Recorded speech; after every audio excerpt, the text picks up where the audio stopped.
timeless Christianity 24 hours a day.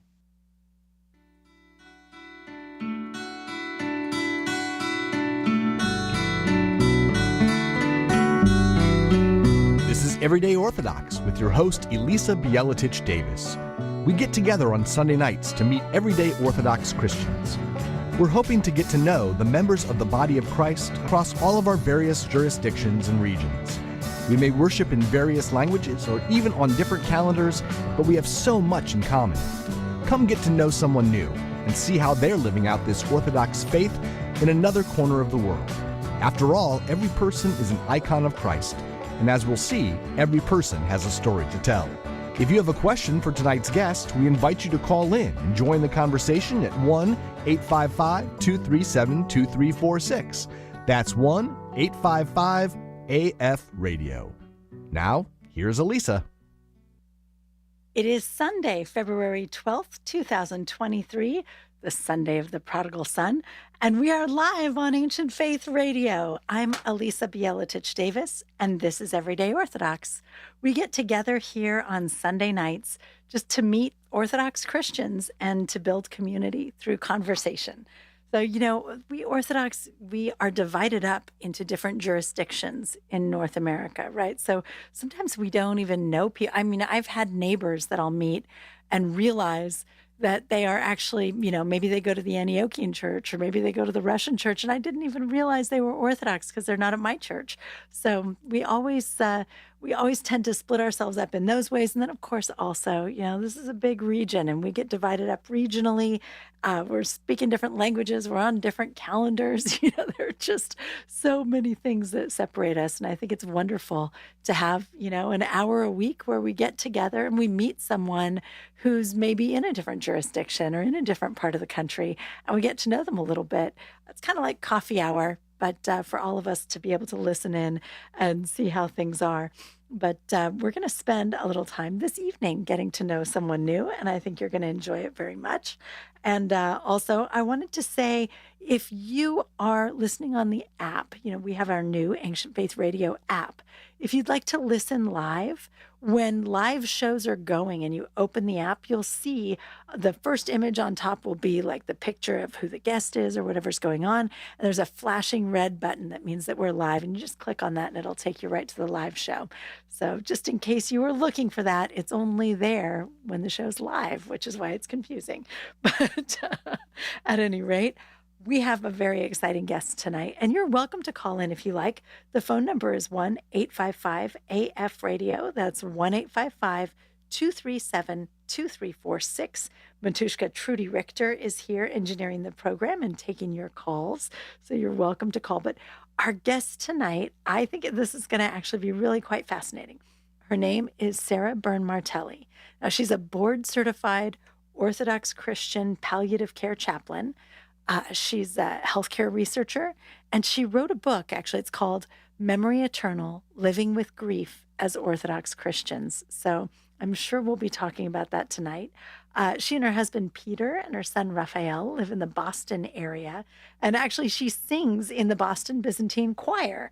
And so she's actually, a wonderful singer and part-time musical director and pianist. And she used to be she practiced as a certified birth doula. So birth to death, all the things in between. We'll be talking about all sorts of stuff tonight. And one more thing that I actually think is really interesting, she has a degree from St. Vladimir's. She's the first and only woman so far to get that degree. It's a Doctor of Ministry. And hopefully there will be lots of other women following suit. And she also got her MDiv at Harvard Divinity. So Sarah has definitely plenty of credentials to be talking to us about all of these wonderful things. So without any further ado, Sarah, welcome to the program. Thank you so much for having me. So nice to talk with you.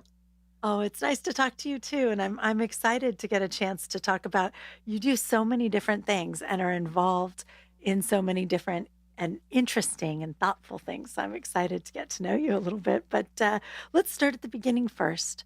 Where were you born? How does your story start? Well, my story starts, I'm from upstate New York. I'm from Syracuse, New York, and I I am 45, so I was born in 1977, and my family, I have a big family. I have about probably 30-something first cousins. My dad's one of 9, like big Irish Catholic family. My mom's one of 4, Presbyterian. And so I was actually raised Presbyterian. I'm a convert to being Orthodox, but as I wrote in the foreword of my book, I feel like in so many ways, the faith that I was raised in, the wonderful Presbyterian church, and going to my grandma's Catholic church and my cousins, first communions and Catholic funerals. And then some of my other cousins on the Presbyterian side were raised Jewish. Their families were Jewish. So I went to their bat mitzvahs.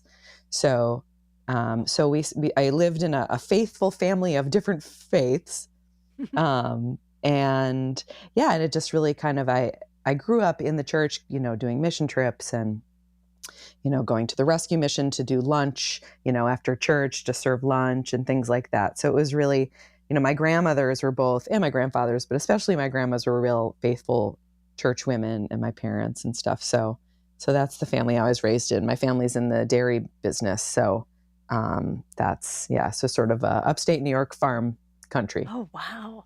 Oh, I bet that's beautiful country, actually. I mean, that must be lovely. Were you kind of rural then to be in the dairy business, or how far were you? Kind of. I mean, I didn't grow up on a farm. My family's business, we have like a dairy manufacturing business. So, but it's all local farms. And so it was it's definitely part of life. And I worked at the dairy. Like my first summer job was working at the New York State Fair in the Byrne Dairy in the dairy building at the ice cream, at the ice cream booth. And I also worked at the dairy doing like, accounts receivable and different summer jobs. So I grew up kind of in a small suburb, public school I went to. And, but we got to like ride in the St. Patrick's Day parade in the Byrne Dairy, like old truck. So that was cool. Oh, that's super fun. So is that just your dad's business, or is that like an old family business? Yeah, it was my great grandfather actually since 1933. And I was very embarrassingly in a Byrne Dairy commercial when I was 9 and my brother was 6. And it's really amazing. It was very, seems like someone made it on their personal video camcorder, but it was. To be fair, it's the 80s, right? So right. Yeah, it was 1986. It was like, even but like now big it's deal just movies look like that now. You look back on them, and you're like, what is this?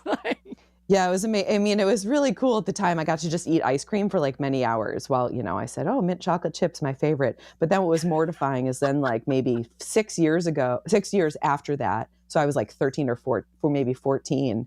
For some reason, the commercial came up again and like everyone in my school saw it. And I came back to school, and then they were like, I saw you in this commercial. And I was like, oh, it's amazing. It was very special. They were secretly jealous of that. Like they were just, I don't know. She was in a commercial. Dad, why don't you have a dairy? Like, they it's true. I thought it was really cool. It just, I mean, the ice cream is delicious. So yeah, I mean, we have the best chocolate milk. Yeah. Okay. I mean, that's something to be proud of. That's impressive. That's very cool. I love that. So in the family business, is like your dad has all these siblings. Are they also all working in the family business, or is it just a couple of them? Everyone did at some point in their lives, but then they kind of all spread out and do all different things. But my uncle and several of my like dad's cousins and my other cousin and my brother worked at the ice cream center and stuff. So it's part of a big part of my life growing up, definitely. Oh, that's neat. That's really neat. And you mentioned that you were sort of like involved in all these different, like the Catholic services sometimes and Jewish services sometimes, and of course, Presbyterian. Do you feel like that prepared you at all to become Orthodox? Like, does that impact your thinking about, I don't know, like, did it make you feel maybe less tied to just being Presbyterian, or had maybe the traditions of Judaism and Catholicism sort of prepared you for some of the traditions of Orthodoxy? What do you think? How do those work together? It's interesting. I'm not sure, right? I mean, it all to me feels just like the sort of natural, interesting discernment and journey, and I think, certainly I grew up knowing scripture. I grew up knowing my church was, I think, a more kind of liturgical Presbyterian church. Phenomenal. We had a phenomenal organist who is my like lifetime musical mentor. So we would sing a lot. We really participated in worship.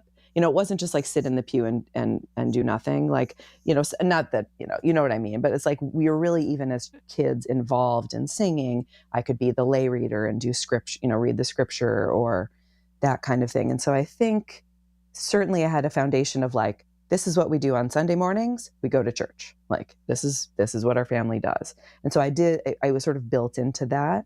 And then, I think having religious literacy, like going to a bar or bat mitzvah. I had a lot of Jewish friends growing up too. So I just went to their services. And my grandma Byrne, my Catholic grandma, she was a very devoted Catholic. And she went to like the different Marian pilgrimage sites. She went to Lourdes. She went to Medjugorje. And so I have her rosary. And so I think I had a sense of like, oh, there's this type of worship. And then there's all these different kind of ways to pray. And feeling drawn, to the more sort of liturgical sacramental life. I do think that early exposure probably made me more receptive to it. And it definitely primed me to be a chaplain, like in a healthcare environment where I'm working with patients of all different faiths too. Just kind of having that cultural or spiritual literacy. I'm very comfortable, with scripture, but also with like Protestant hymns, because you got to know that stuff if you're in the hospital too, right? It's good to know all the different, different ways of praying, to know Psalms, to know the Lord's Prayer. So I do think it primed me. Yeah. Yeah, I mean, you're very prepared as a chaplain then to be able to receive people who are coming from different places. I love that. So as a kid then, I mean, so obviously you get all these degrees in theology and you'll go ahead and be a chaplain. As a kid, were you like really interested in religion in that way? Were you kind of interested in theology, or is that something that came up later? It's funny. I don't know. I think an orientation towards being kind to others and doing things for other people. Like my parents are like super, centered on doing things for other people. Like my mom bakes cookies for 1 million people. They always did, like I said, we used to go to like Rescue Mission or the Salvation Army, or we used to go do church trips with Habitat for Humanity. And so I think I had an orientation towards service that was given to me by my parents for sure. And it wasn't, it wasn't the most like I don't think it was like, oh, I'm wrestling with like deep theological questions. Not really. But I was involved in daily life in the church as a young person. I had friends that were just my church friends, and that felt important to me. I think like in retrospect, when I look back, having youth group as a place to just kind of be yourself and explore and see that. And so then, so I became interested in religion and comparative religion. Like I was a comparative religion major in college. I actually wrote my thesis on Hinduism. So like I've always been interested in sort of like world religions and world cultures and different languages and that kind of thing. So over time, I think it was like I had that intention, and then I studied all different religions, and I thought, oh, and I saw the themes that you see in all religions, while also really kind of learning more about my own Christian faith. And then that really kind of pushed me to like really think more theologically. And I think the big kicker was, the main kind of event was, of course it's not just one event, but I studied abroad in college in Greece and at college here in Athens. And so as a religion major, and I had this professor wonderful person, Elizabeth Keefowden, and she was like a Texan woman, American, who lives in Greece, who's became Orthodox. And our class, she said, hey, you all should go to this amazing women's monastery, the Monastery of the Annunciation in Ormelia, Halkidiki. And apparently I was the only one that actually followed up on it, but she drew me this, map on like the back of a piece of paper. And it was like bus stop, road, olive trees, goats, monastery, like for real. Goats I still have the map. Tricky landmark because they do. Goats, right? Goats was probably, but it said goats, I swear. And they were probably right there as expected. there were goats. Yeah, I know, shocking. And so, well, that's and of course, and this was in 1997, 1990, yeah. or ish. Yeah, 1997. And so this was like, there was no like internet. There was no, like, you just get on a bus and go, I took the train to Thessaloniki and stayed in this random place and took this weird bus, from the bus station. Everyone's, smoking cigarettes and, it was one of these crazy life adventures. And I stood at the bus stop and sat there and was like, okay, I guess I'm going to walk to this monastery. And as I was walking along, in my long skirt and my Birkenstocks, and then this random guy stopped in a pickup truck, and there were a few kids in the back just riding openly in the back of a pickup truck. And he just stopped and he goes, "Pupas, like, where are you going?" And I was like, "Stine Moni, to the monastery." And he was like, "Blah, blah, blah," which meant get in the back of my truck.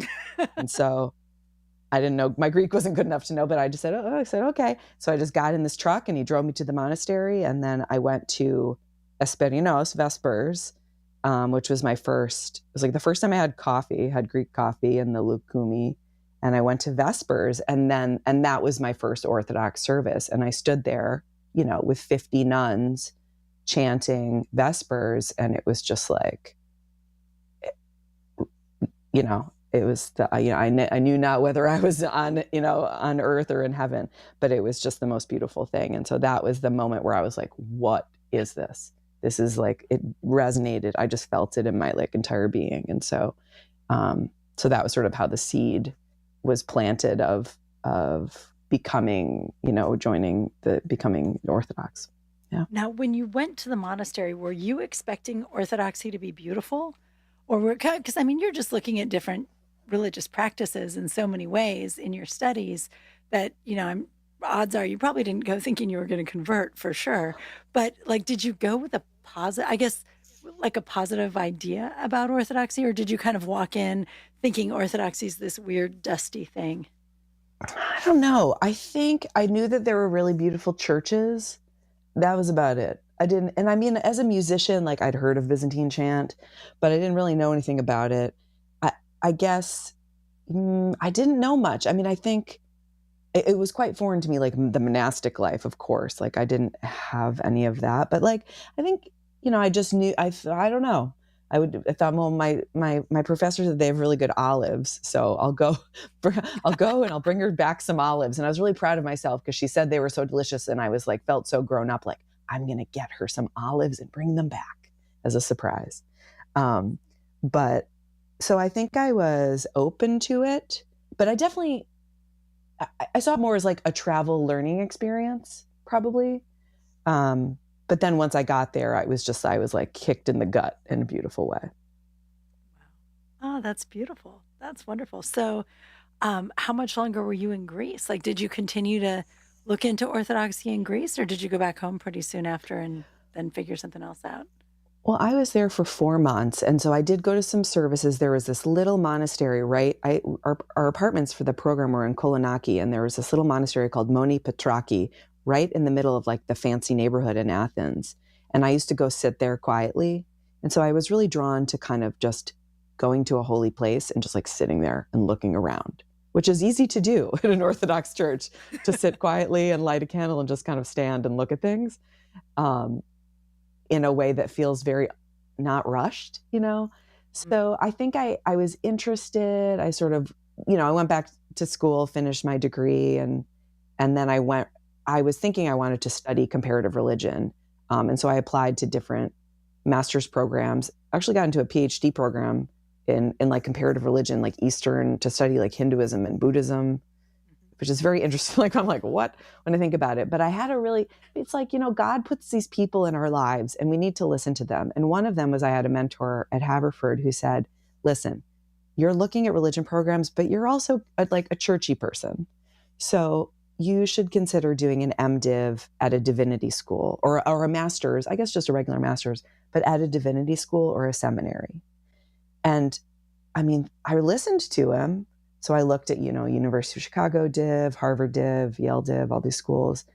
And so, I ended up getting into like a regular master's of MTS program, like a master's of theological studies at Harvard. So I went there, but it was one of those things where I got there and I quickly realized, like, yes, I love studying religion, but I am not like an academic study of religion person. I can't, like, this is not. it was just, I mean, I love to study things and talk about them very objectively, but it's fascinating to kind of study theology and scripture. And then what's your perspective, right? Are you an outsider? Are you an insider? How are you critiquing it? Historical critical thinking, all that stuff. I thought, well, this is all amazing and interesting, but like, this is not like where my soul is. And I remember like going to Christmas services the first fall I was at div school, and I leaned over to my dad in the middle of the service and I was like, I want to go into the ministry. And he was like, okay, can we talk about it after the service? And I was like, sure. Yeah. So, That's beautiful. So did it feel sort of like just sort of this dry academic exercise, and you were like, no, I'm really looking for something that's like spiritual life and service oriented and all of that? Is that what I'm getting from that when you were working on the Masters of Theological Studies, it just sort of felt maybe too objective and too academic? Yeah, sort of objective-ish, but in many ways very judgmental, and not in a bad way, but certainly you're critiquing and thinking through it. And I'm not afraid to like critique and think through theology and practice. Of course, like we have to be open to that. But at the same time, there was a certain distance that I didn't want to have. So is it true that like a lot of people at the Harvard Divinity School and a lot of the really, what would you say, like high ranked, really good divinity schools, are a lot of the people there, the professors, not necessarily religious? That's my understanding, is that a lot of them are, they analyze religion, they think about religion, they know a lot about religion, but they're not necessarily religious people. Truthfully, and I don't know what it's like now, and I think it may be more like that now. When I was there in 2002, truthfully, my friends were deeply religious, interesting, faithful people. And I also, again, had a couple professors who completely changed my life. One was Kimberly Patton, who is an Orthodox, she's like a full, professor at Harvard Divinity, and she's a convert to being Orthodox Christian. And she would teach, like phenomenology of religion, or sort of these very like interesting academic study of religion. But she was also clearly like a person of faith who was just this, like, loved the beauty of the church. And so I think, she wouldn't talk about that with everyone, but she saw me and she was like, so also I forgot to mention, then I lightly sort of started to pursue the Presbyterian ordination track because that's what I was raised. And I thought, well, I'll look into ministry. I took like Presbyterian polity and I looked into that. But Professor Patton would kind of give me this look like, you're going to become Orthodox. And I was like, nope, no, I'm not. I'm good. I was like, yeah. And she knew that she could see that I like loved it in my soul. And so I think she was like, nope, yeah, you're sucked in, you're coming in. And I was like, no, I'm good. I'm going to just study it and love it, And also I had, my professor was, at the time, went by Dr. Nick Constas, who is now like a hieromonk professor. At the time, he was like a layperson, brilliant professor at Harvard, and then went to the Holy Mountain and became a monk.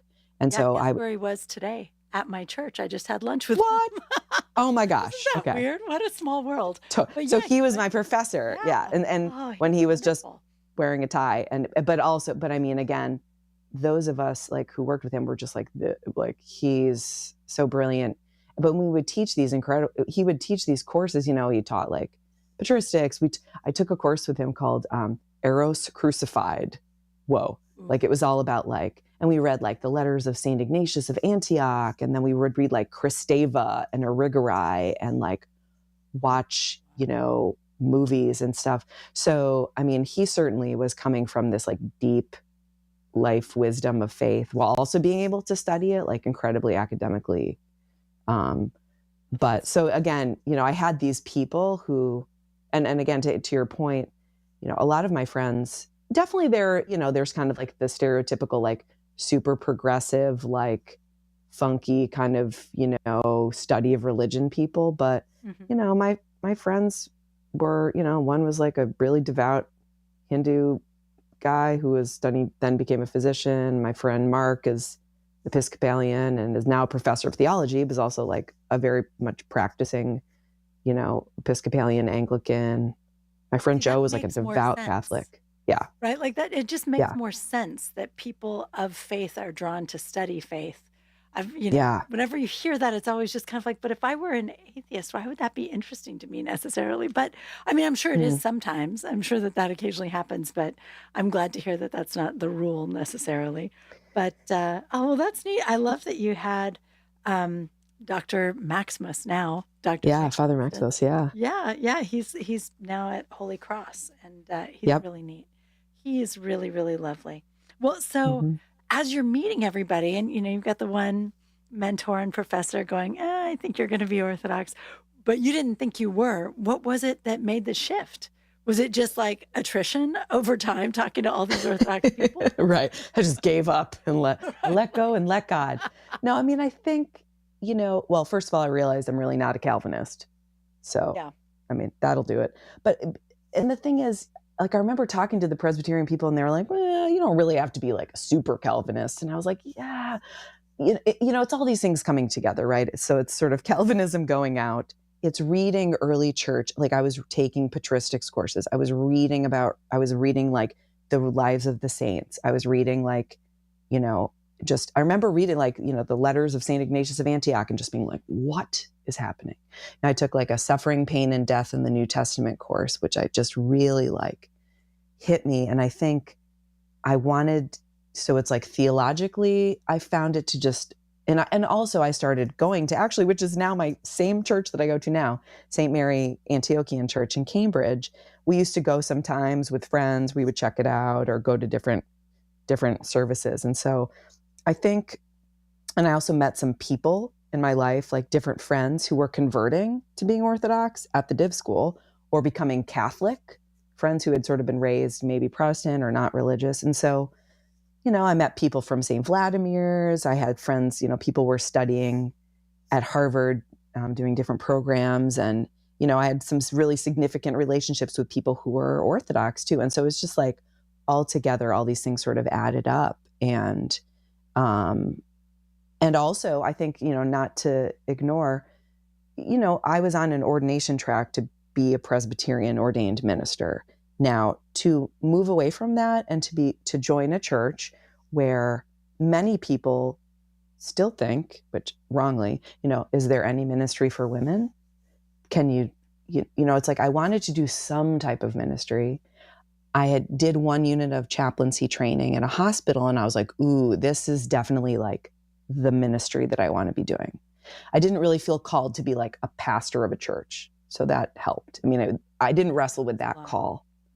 I really wanted to just care for the sick and dying. Like that was what I wanted to do. And so I feel like, I definitely had friends who were like, why would you join a church where you can't be a leader?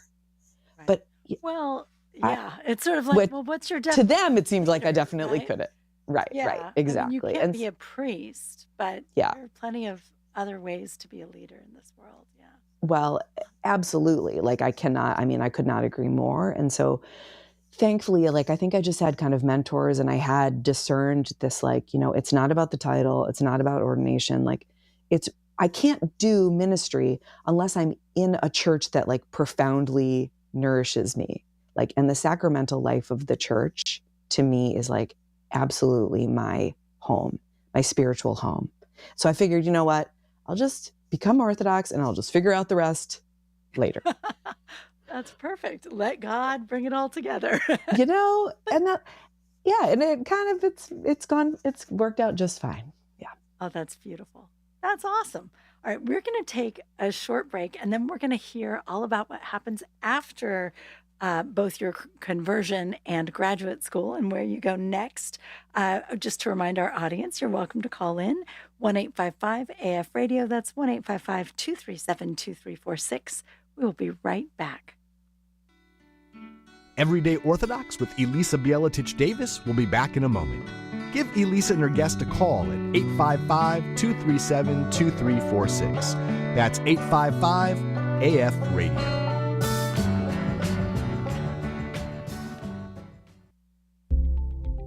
Hi, I'm author Sarah Byrne-Martelli, and I'm thrilled to announce the release of my new book, Memory Eternal: Living with Grief as Orthodox Christians. Losing someone we love is never easy, but the Orthodox Church provides a wealth of resources that help us to bear it. I draw on these theological, scriptural, and liturgical resources, as well as the collected experience of a variety of people undergoing grief and loss, to provide a kind of roadmap to the grieving process. I also include an 8-week bereavement curriculum that can be used in a group or on one's own. As Orthodox Christians, we do not seek to get over grief, but to carry the memory of our loved ones eternally in our hearts. Memory Eternal is now available in paperback, ebook, and audiobook at store.ancientfaith.com. That's store.ancientfaith.com. We're back with Everyday Orthodox with Elisa Bielatich Davis. Do you have a question for Elisa and today's guest? Call in now at 855-237-2346. That's 855-AF-RADIO. Here again is Elisa. And welcome back to Everyday Orthodox. We're here with Sarah Byrne-Martelli, author, as you just heard perhaps in that little short break. Sarah was actually talking about her book, Memory Eternal, which is about grief. And so we are going to be talking about that as well. But so Sarah, we were just at the point in your story where you were discovering Orthodoxy and making this shift. And two things really struck me. One is you were at St. Mary's Antiochian Orthodox Church in Cambridge, which is like one of the best churches in America. And so I'm totally unsurprised that you would convert there because it's such a wonderful community. But also that so often people come in through the theology, like they do the reading and they know what the church is.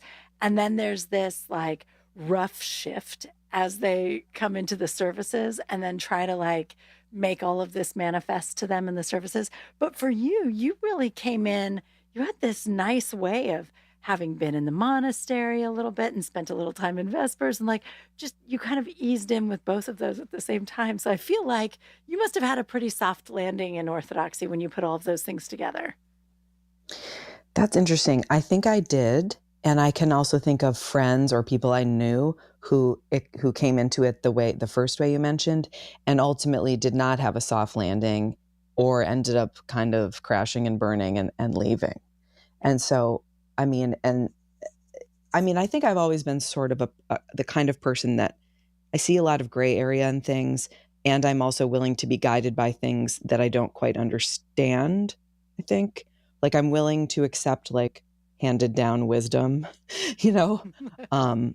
and yeah, I feel fortunate that like, again, it's like God meets us where we are, right? God like reaches to us in the many ways that we'll be able to hear him. And I think certainly for me, like in liturgy and prayer and worship, in music, like in just kind of those ways, I was able to really receive it and then to learn more. And to me, it just felt like a deepening of what I already was sort of drawn to in, as a Christian.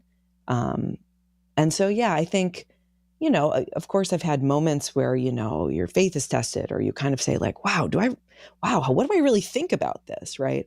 But I just feel so thankful that I've had so many amazing people in my life that have priests and friends and seminary friends and who have really been able to kind of talk through these things.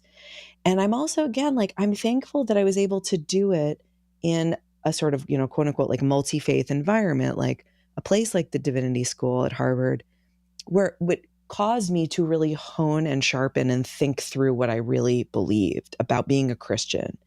And so I kind of wrestled with it. It wasn't all handed to me all at once. It sort of like unfolded. And so for me, I know that like, no religion practiced on earth is perfect.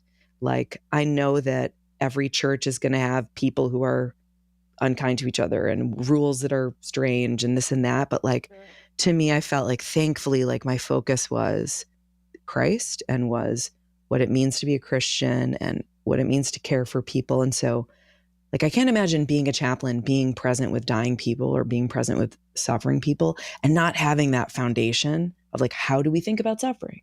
How do we think about participation, in the life of the church? How do we think about revelation, So it keeps like my experiences caring for people sort of point back to like the questions and the things that I've always thought. And then it just like feeds back.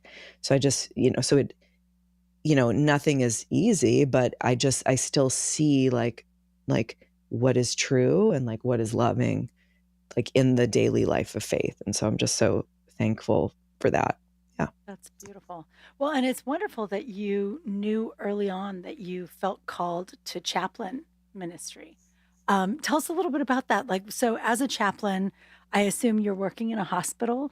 And so does that mean that, are you just seeing all sorts of, like from the emergency room, ICU, regular surgeries? Like what, are you seeing everybody or are you in a specialized place?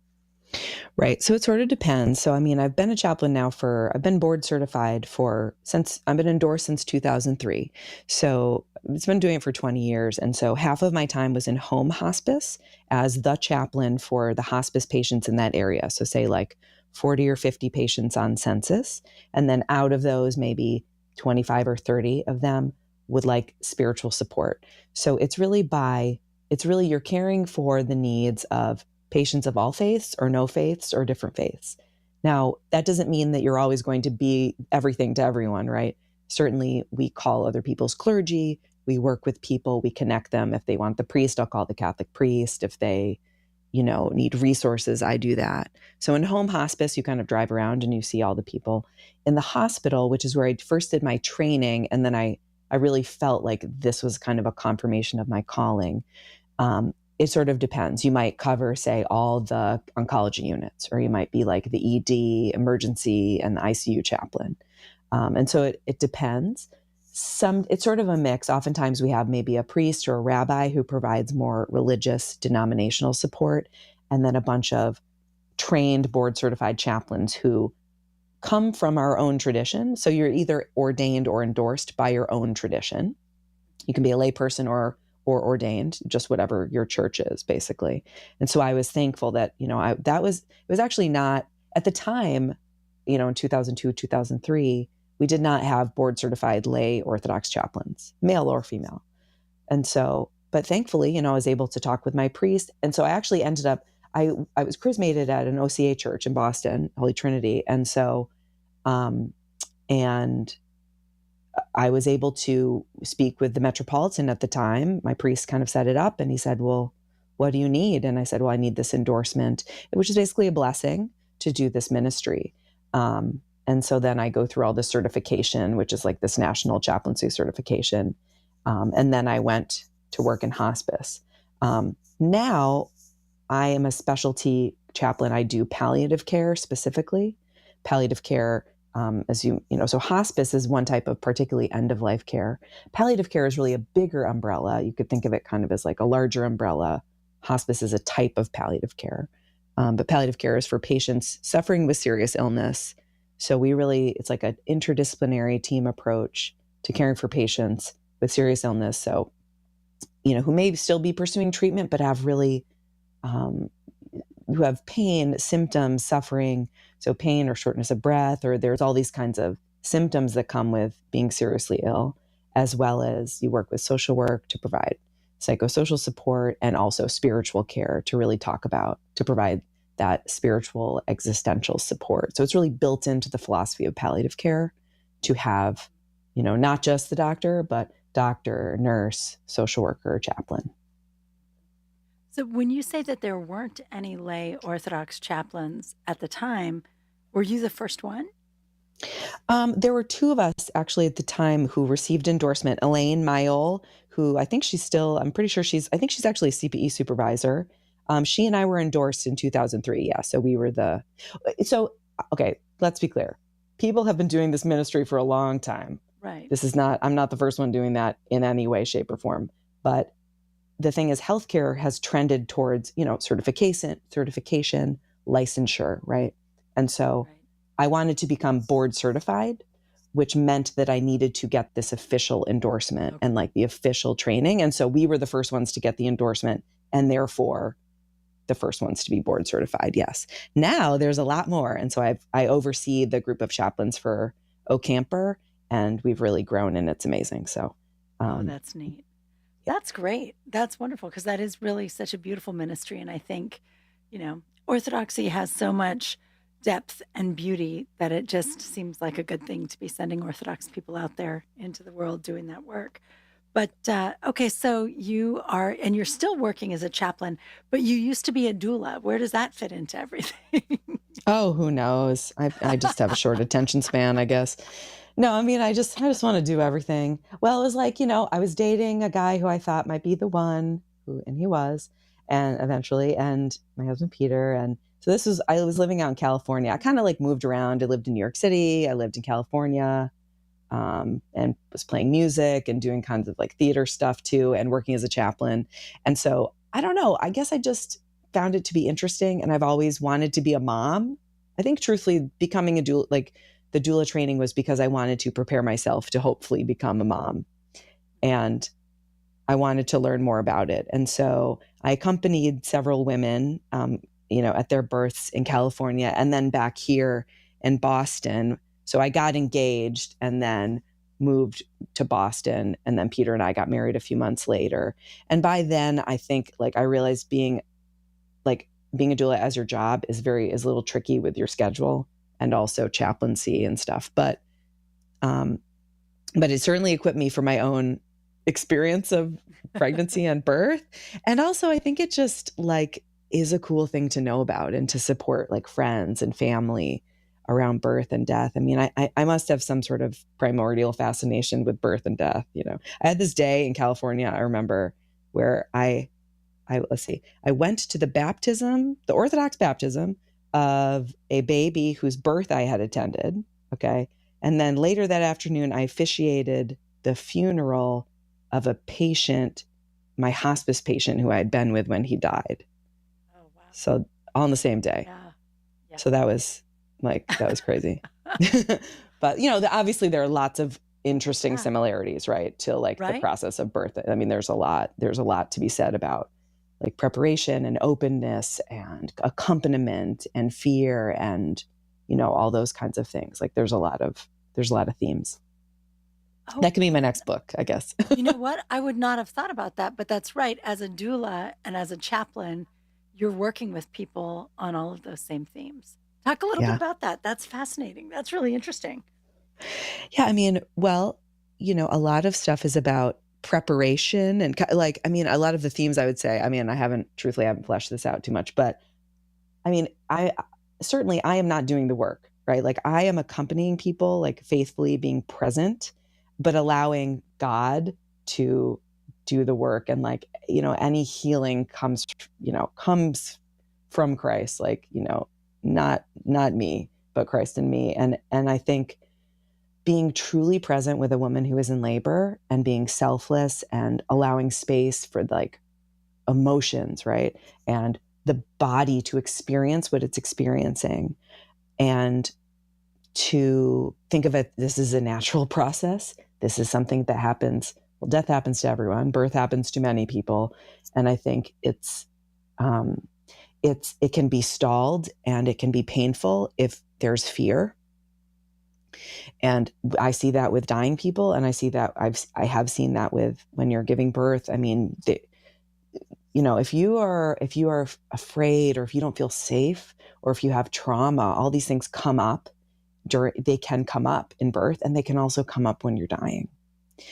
And so to talk about those things in advance, to process it and to have people who can be loving with you and not just talking to you, but like kind of right in there with you, like physically holding your hand, like, I rubbed someone's hips for like 37 hours straight. I mean, that was when they were giving birth, but, to be kind of present can facilitate something very beautiful. Wow. Well, that's pretty good for not being well thought out, because that's very beautiful. And it's really very much, sort of entering this world, passing out of this world. It's the same margin. It's the same borderline, right? But that's lovely. Well, maybe that is. And it's like a giant mystery too. Like, it's like I can be with these people forever and ever. And I still like only have just like this glimpse of like what is actually even happening, and it's just like such a giant, beautiful mystery to me. That's amazing. That is amazing. And I think you're right. That's your next book. So tell me about this book. Tell me awesome. Whence does this book come? What made you decide to write a book about grief? and tell me about it a little bit. Yeah. So, it's just been such a blessing. Like, I'm so thankful for Ancient Faith for publishing it and being so supportive. So one of the reasons I went back to do a doctor of ministry was, I went to Harvard Div. I had this whole life, living in the church and daily life in the church, but I did not have an Orthodox theological education, truly. And St. Vlad's was so like all about bringing in not only priests, but people, lay people, women, they really were like, come do this program. And my cohort was this phenomenal group of like mostly priests. It was all men, but like mostly priests. And then one lay person, Nathan Hoppy from Albania, who's like an OCMC missionary. I mean, incredible people who have been doing this work. And it was really an opportunity to kind of, I was working part-time, but to really stop and think about, what do I really want to work on? What do I want to deepen and do some writing about the things that I've been thinking about? So it was really, I saw it as an opportunity to really go in depth. And so the book came out of my dissertation work from my doctor of ministry. And I really wanted to, over the course of my work, people would reach out to me, my friend, Father Adrian Boudica, and I have a podcast on Ancient Faith about chaplaincy. And people would say like, do you have any Orthodox references on grief? And the truth is like, I did not. There was not a lot of like intentional writing about grief. Of course, we have the writings of the fathers and mothers of the church. We have, some small books and small reflections, but there was nothing that really integrated what I see as kind of like the best part of modern sort of secular, trauma-informed psychotherapeutic ways of looking at grief with our deep, incredible, amazing Orthodox theology and liturgy. And so I interviewed like 25, I think, Orthodox people.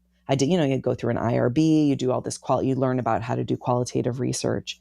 So I interviewed people about their experiences of grief. Tell me about your grief. Tell me about the funeral. What went well for you? What was difficult? How did it change your faith? How did it challenge you? What did you learn? And so I was able to really and then I pulled out themes that I heard from people. And then that's how I wrote the book, is based, I reflected on the theology and liturgy. And in the middle, I share a lot of these amazing stories of the people I talked to. And then I wanted to write a bereavement group curriculum, because one thing I found during my research is there was no like Orthodox bereavement group curriculum to use. And, I think the thing is, we think about grief a little differently than certainly non-Christians and even some fellow Christians. The way we do memorials, the way we do, even the way we think about the funeral, like the texts of the funeral, the prayers, how we think about participation in the sacramental life of the church, even what does memory eternal mean, right? Like God's memory of us is eternal. We can pray for the dead. We believe maybe, hopefully they pray for us, and so we have these kind of like deep ways of thinking that I argue, really facilitate healthy grief. And the thing about our culture is like, we're not good at grieving. We don't want to talk about death. We're terrible at accompanying each other when we're suffering, right? Because it's scary and hard and it's just like sad, right? Grief sucks. Sorry, excuse my French, but no, it's not fun. You just feel horrible all the time. And so how do we but we don't have to do this on our own, right? We don't have to just like be sad alone, so not only like, I try to think about it in terms of like liturgy, like participation, or we look at like the texts of Holy Week.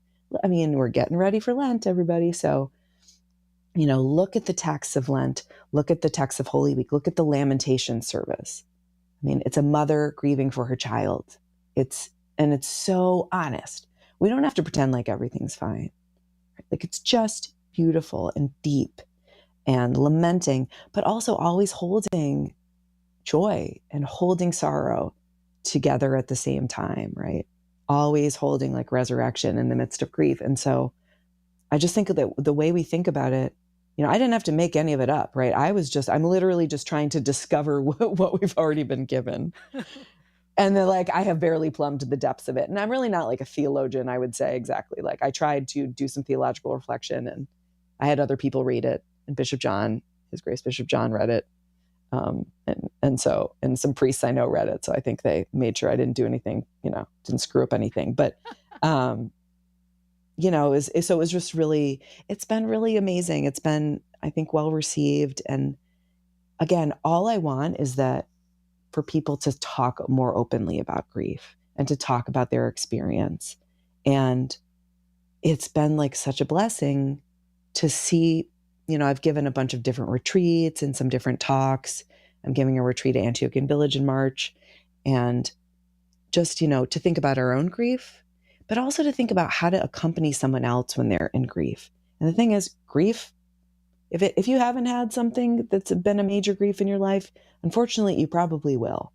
And so, again, we have this like gift of not only how to think about it, like, what do we think about death? What do we think about the afterlife? What do we believe, right? But we also live it in church. Like, you stand vigil at the cross during Holy Week.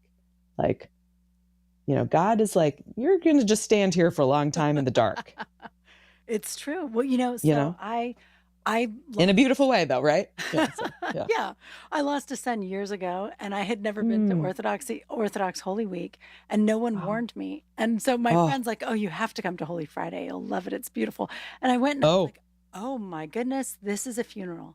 Like, this was just like my son's funeral, but it was a funeral for Christ." And then the Lamentations, here comes the Theotokos, and she's this mourning mother, and it's so beautiful. I know that when I was going through that, I was so sorry. I'd go to these support groups and different things, and it was just what they were offering just was not as deep as what I could get at church, right? And it was just like even little things, because when infants die, it's always like you got to light a candle and we got to make an ornament. You have to do something to make a mark, because it's like the person never existed because you're the only one who knew them. So if that makes sense, right? So there's there's this way that you're trying to mark them and establish, no, this was real. And it was just, I was so overwhelmed with gratitude for the fact that we could have these beautiful memorials, and that my entire parish will stop what they're doing for 15 minutes and pray with me. We are so blessed in the Orthodox traditions. And I think we don't realize what a big deal that is, right? Like, now my family who's not Orthodox, when they pass, nobody prays for them. I do. But I went to my dad's funeral, and everybody gave talks, and we all celebrated. We sang his favorite songs. And then at the very end, I got up and I said a very short prayer for the dead. And my Catholic friends came over and were like, "Thank you." Nobody was going to pray for him.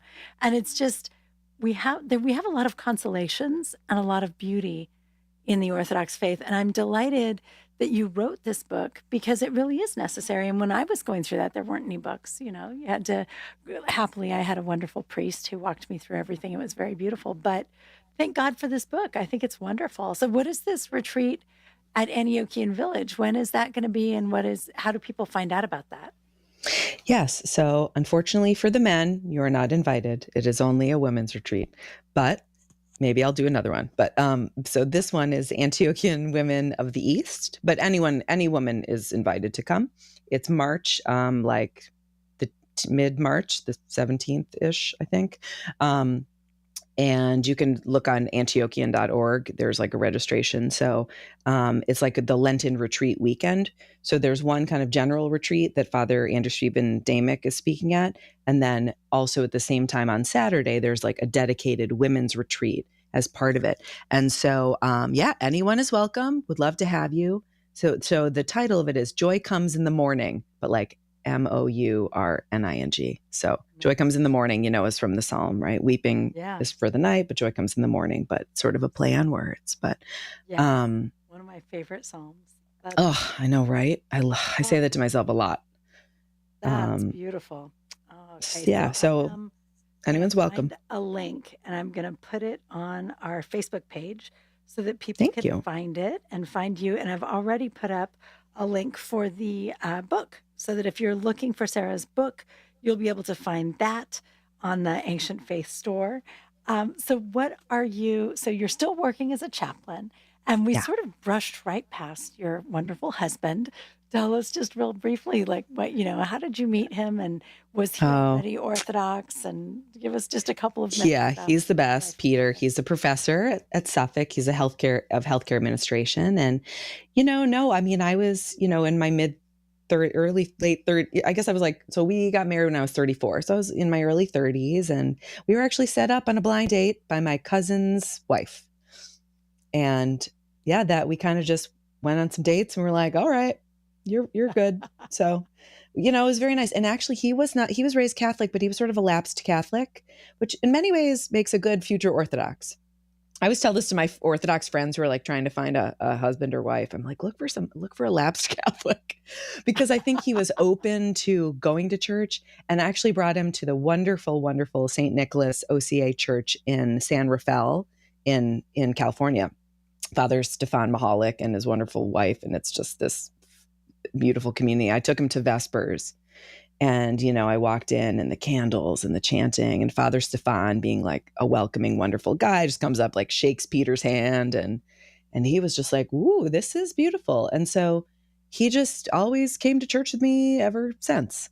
It was an incredible blessing. It was, and we had, we got married at St. Mary's. Our son, Rafael, who is now 8, was baptized there, and he's just a joy and a delight. So I'm so thankful, I'm just so thankful for our little family and our church family with all our, Rafa has god brothers and good friends at church and cousins and everyone. So yeah, that's where we are. So that is wonderful. That's sometimes it takes time to find the right one, but keep trying.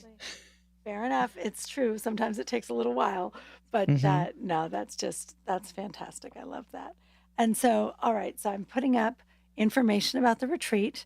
I've put up information about your book. Is there anything else that we need to tell people about? You have a website, right? I do have a website. It's just my last name, Byrne-Martelli.com, I guess. And I also do a lot of I do spiritual care, research. I actually got this cool grant just a month ago. So for the next 2 years, I'm actually only part-time in the hospital and part-time doing research. I'm like a Cambia Sojourn Scholar Fellow thing. It's like this palliative care grant. So, so I'm doing some writing and working on the role of chaplaincy within the healthcare team. So that's my goal in life, is to get people talking about grief, and also to make sure we actually have enough chaplains in the hospitals, because, it's uneven. So I just think it's such an important part of healthcare, right, and serious illness care. So absolutely, yeah, I guess that's it. Well, I mean, that's a lot. That's fantastic. You're so nice to talk to. I really appreciate how this conversation flew by. So I thought, well, what will we talk about? But I guess we found plenty of things. Right. And we haven't even touched it, really, because we hardly talked about anything, I'll tell you. So maybe you'll have to come on next time. When you write the book about birth and death, you Totally. come back on, and then we'll talk again, because honestly, we hardly scraped the surface of what was going on with you. I think you have a pretty fascinating life, and I really appreciate you coming on the show.